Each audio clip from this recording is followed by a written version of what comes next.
Hola, hola. Buen Camino, Pilgrims of Hope, sisters and brothers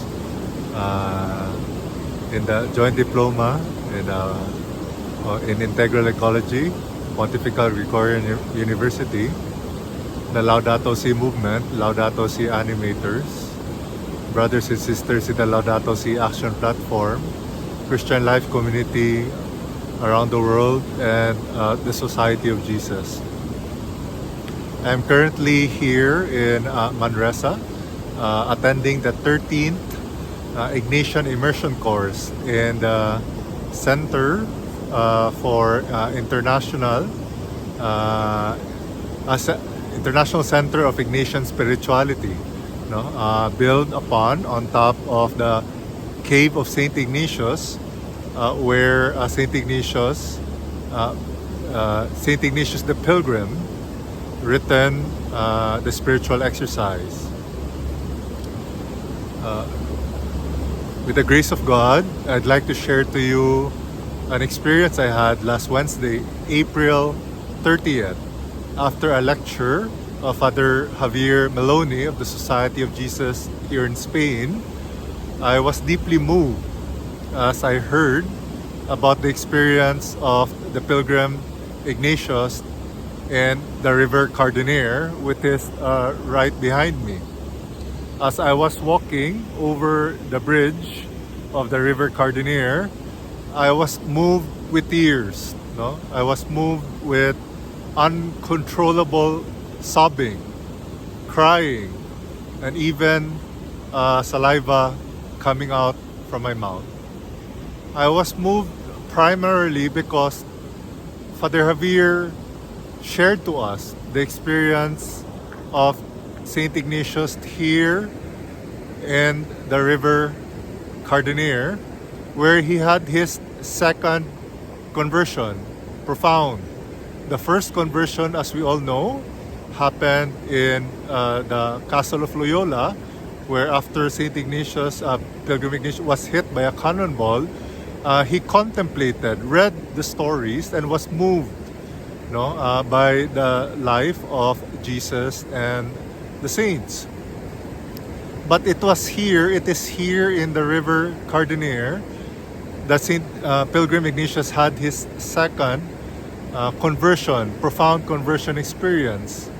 It is here in gazing at God's creation, immersing and gazing of what God has created. That Ignatius the Pilgrim was illuminated, as if he started to see all things new. He started to have this experience of the knowing, seeing, sensing God in all things, and in all things God. And in the past year or so, this is what I've experienced in immersing in Laudato Si. Laudato Si calls us towards a profound conversion, profound change. And it is, I think, looking back at the experience of Ignatius in this River Cardoner, where he said, if he was to sum up all of his life experiences, all the graces he received, all the spiritual experience received, will not compare to this one experience in the River Cardoner.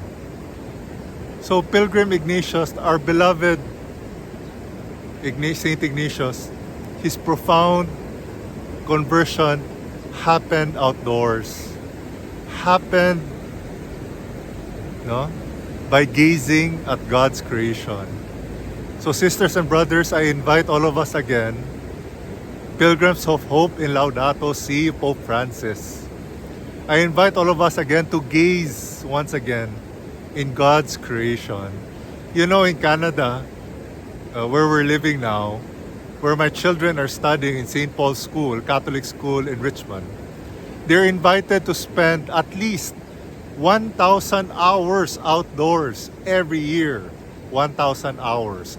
That is equivalent to 2.7 hours per day to spend time outside. Pilgrim Ignatius, most of his time was outdoors. 1 foot raised, he was moving from one place to the next, discerning and searching for the will of God in his life. Saint Ignatius, and the same as Saint Francis of Assisi, spent a lot of time outside. So I invite all of us again to have this gaze, because in Laudato Si, God will teach us this process of profound conversion if we spend enough time gazing at His creation. May we listen to the cry of the earth. May we listen to the cry of the poor.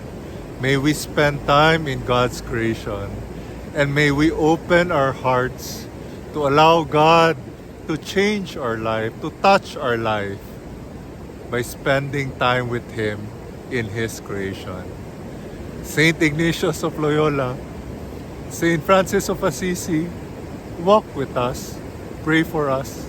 Pope Francis, walk with us, pray for us, Pope Francis.